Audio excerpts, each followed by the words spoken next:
Hai, di video kali ini gue pengen kasih tahu ke kalian barang ciptaan gue sih. Tapi ini masih basic banget cuy, ini masih sederhana banget. Tapi setidaknya udah bisa gue bikin konten, udah gue jadiin setidaknya bisa gue jadiin konten karena udah ada hasil uji cobain, nanti gue kasih lihat di akhir video. Kalau bisa sih jangan di skip ya, biar kalian ngerti cara kerjanya seperti apa. Gue bakal jelasin nggak detail banget sih, nggak detail banget. Tapi basicnya gue kasih tahu kalian. Oke, jadi ini gue belum dapat nih namanya. Coba kalian kasih nama aja buat ini apaan. Gue pengen namanya ini dari viewers dari kalian semua. Untuk namain si robot perekam ini, ini ada fuel tank untuk nyelam. Jadi kalau dia mau masuk atau keluar air dia ngepam udara ke sini. Sini ada IDF dia untuk naik turun, untuk manuver, sama ada beberapa sirip lagi yang belum gua taruh di sini untuk belok kanan kiri dan lain-lainnya. Karena ini belum selesai, masih tahap gue lagi fokus ke perekaman kamera, sama ini gue lagi pelajarin fuel pumpnya, sama gue lagi pelajarin juga tekanan air per meternya itu untuk covering si PCB motherboard ya. Kalau untuk baterai sih sejauh ini aman, gak ada masalah karena baterai ini dia kebetulan gak ada chipsetnya lagi, jadi dia langsung arus aja ke si mainboardnya. Oke, ini basic banget gue mau jelasin. Oh ya, sorry banget kalau kalian dengar suara-suara motor lewat, kalian dengar suara-suara orang, karena gue lagi nggak di dalam studio, gue lagi di luar. Ruangan gue lagi berantakan banget ya, jadi gue ngerekamnya di luar. Ini basic desainnya, tapi sebelumnya gue pengen ngasih tau dulu nih PR dari si project ini. Jadi ini ada misfunction di mana si PCB ini meskipun sudah gue covering anti air, tapi tetap aja dia ada beberapa kali dia kayak gagal fungsi. Gue udah throttle, udah gue gas, tapi dia kadang mandet-mandet. Itu gue lagi pelajarin.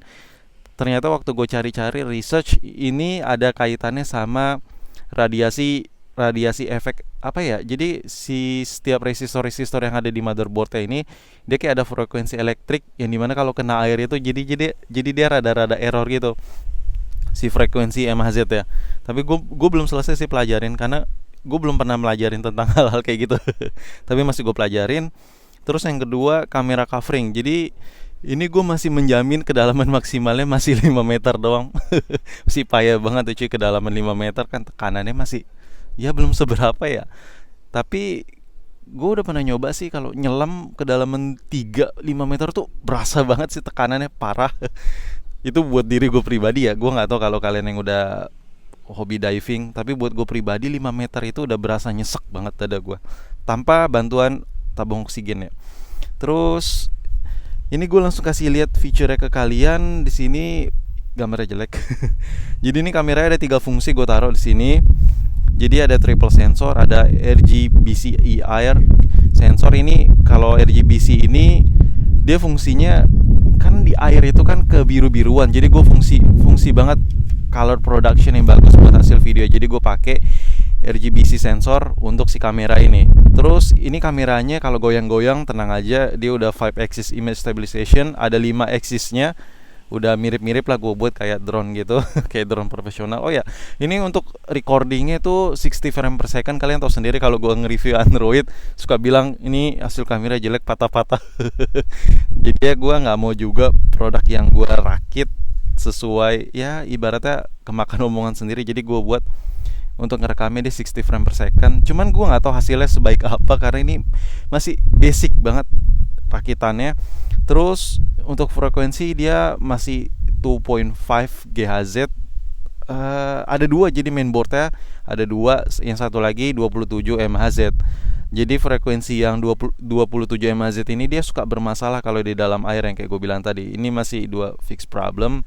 Sama si IDF ini juga ada beberapa problem elektrik motornya. Dia kadang mau muter ya, RPM itu nggak sesuai dengan yang gue inginin kalau di dalam air. Gue masih belum tahu sih apa hambatan air itu seberapa kuatnya perbandingannya dengan udara, karena di udara RPM-nya udah cocok. Begitu gue masukin ke air deh RPM-nya melambat. Gue belum tahu perbandingannya berapa per berapa antara air dan angin padatnya.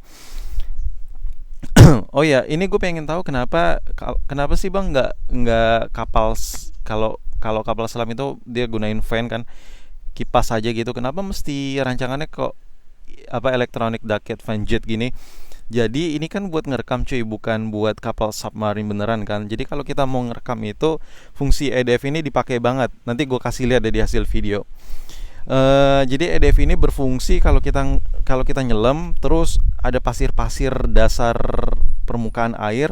Itu dia kalau fan biasa dia buat buat apa ya, kayak buat wilayah pusaran gitu. Jadi hasil pasir yang di bawah ini dia keangkat, jadi hasil kameranya mau direkam apa cuy, kayak ngeblur gitu, jadi ya kayak kebanyakan pasir kan, pasir bertebaran atau objek lainnya. Jadi untuk meminimalisir putaran kipasnya, jadi gue pakai covering, jadi gue pakai sistem EDF. Ini aslinya buat pesawat sih, buat elektrik pesawat jet gitu, bukan pesawat beneran ya, elektrik pesawat hobi gitu, aeromodeling. Ini gue pakai, gue taruh di sini. Baterainya biasa lah, kalian sering lihat nih di RC-RC banyak. Terus ini fuel pump ini bener-bener gue masih pelajarin banget, gue masih belum 100% ngerti banget untuk naik turunnya. Sama satu lagi, ini maksimum tekanan airnya gue masih belum pelajarin juga, belum dapet seberapa kuat sih tekanan yang bisa seberapa kuat sih covering untuk nahan tekanan air seberapa dalam, gue masih belum ngerti sampai situ ya. Tapi basically ini udah bisa nyelam kalau 1 meter 2 meter kayaknya ini bisa deh. Tapi gue pengennya sih, berharap nanti gue pengen langsung tes 5 meter. Kayaknya sih 5 meter nih nggak ada masalah sih.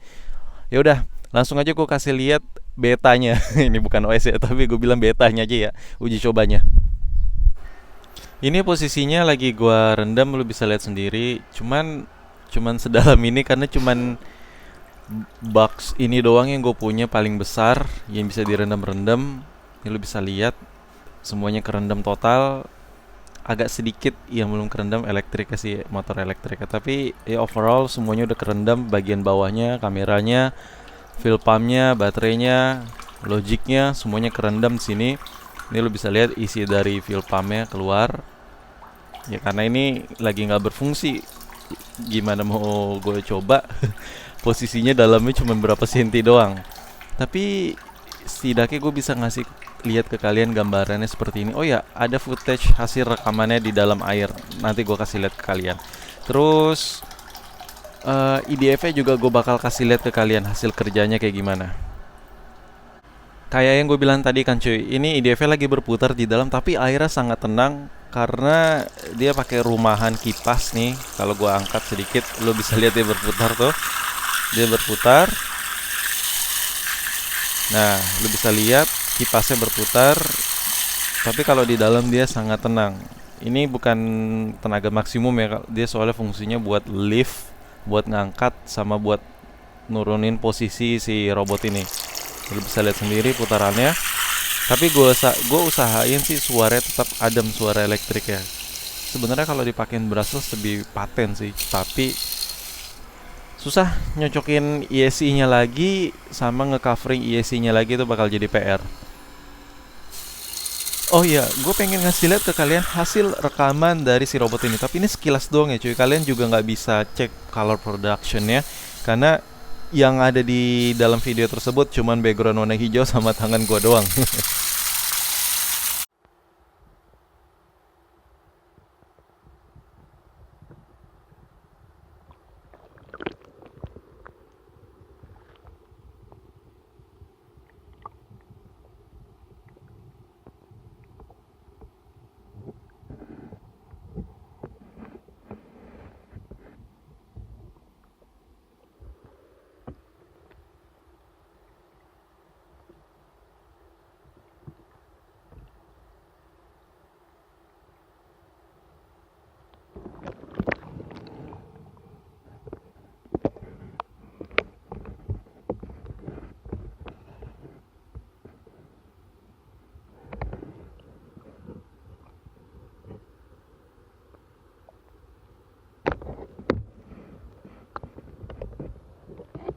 Oke, mungkin segini aja yang bisa gue kasih lihat ke kalian. Kalau ada yang kurang silahkan tambahin aja di kolom komentar. Ini, oh ya, gue pengen uji coba di tahap 2.